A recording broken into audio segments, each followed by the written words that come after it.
The University of Illinois is scheduled to pay Bill Cubitt nearly $1 million after Josh Whitman on his first official day as The only thing Illinois students needed to do to claim their free ticket for tonight's men's basketball game was to through the end of October between daily, weekly, college, and international newspapers, as well as magazines. Democrat here at the alma mater, 22 student organizations and 2 community organizations are rallying for a transformed university.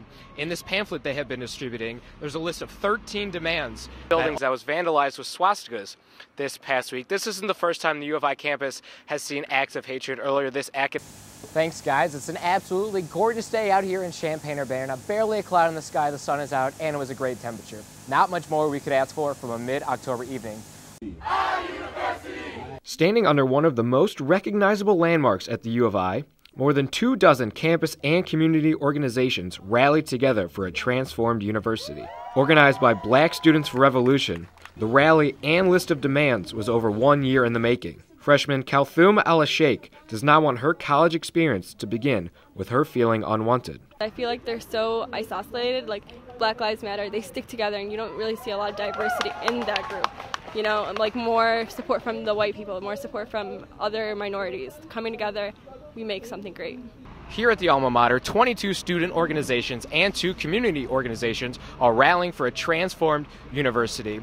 In this pamphlet they have been distributing, there's a list of 13 demands that all these organizations wish the university will act on. One of the organizers from Black Students for Revolution, Kyla McGee, hopes to see some sort of action soon. Some of our demands are set to be met by 2032, which is a very reasonable time span, but there are some things that can be achieved within this next school year.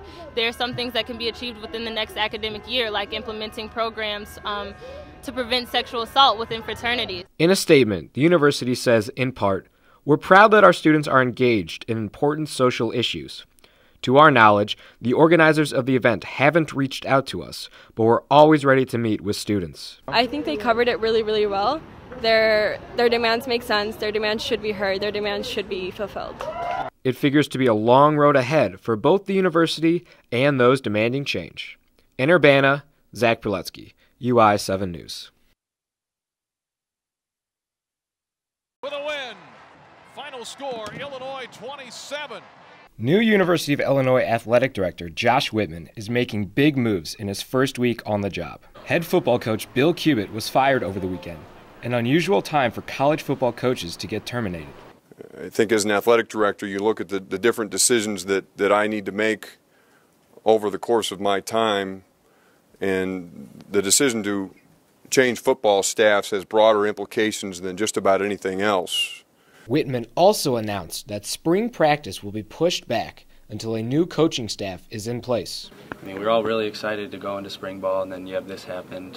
Kind of puts a damper on that, obviously. Now seeing that spring ball is going to be pushed back, it kind of sucks too.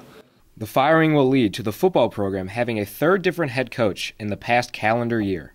The University of Illinois is scheduled to pay Bill Cubitt nearly $1 million after Josh Whitman, on his first official day as Illinois athletic director, fired the head football coach just months after he signed a 2-year extension. Whitman stressed to media and fans this past weekend that he intends on bringing a winning coach and a winning culture back here to the U of I. Many players were equally as surprised as fans as they found out about the news Saturday morning on Twitter. Whitman, a former U of I football player himself, knows how hard this transition can be, but wants the players to buy in. I think that's the one thing that we can ask for the fans and anybody who may doubt. I mean, this last year has been unprecedented in just the weirdness and everything that's going on, but we believe in this program, and we believe that we'll win. So stick with us, because it's going to turn around, it's going to happen. In Champaign, Zach Prelutsky, UI 7 Newsbreak. Good morning, Illini. I'm here with 2-time All-American wrestler Zane Richards. And we are going to talk a little wrestling today. So the WWE is coming into town. What is the biggest difference between college wrestling and WWE for people who don't watch? Well, they're both real. They're in this reality, but one is a scripted performance and one is an actual combat sport. So while we're here, do you mind demonstrating a couple moves for us? Yeah, I could show, both, I guess, if that's what you need.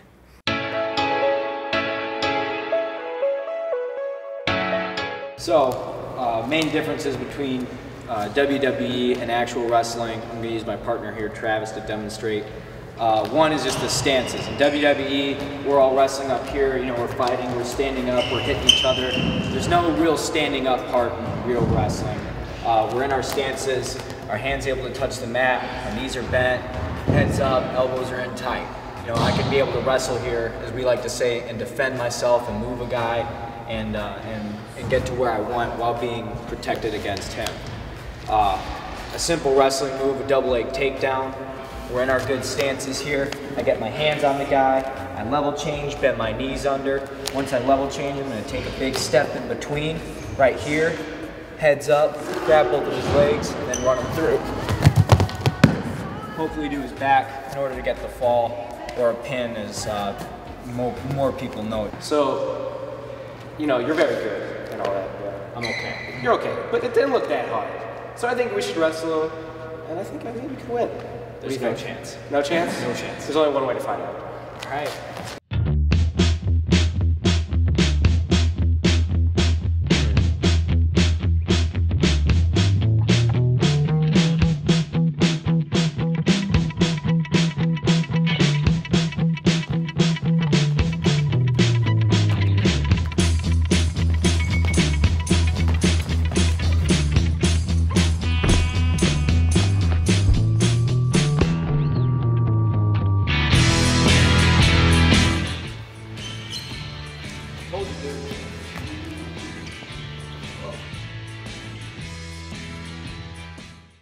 U of I's Technology Services has recently detected a well-designed email scam targeting the faculty.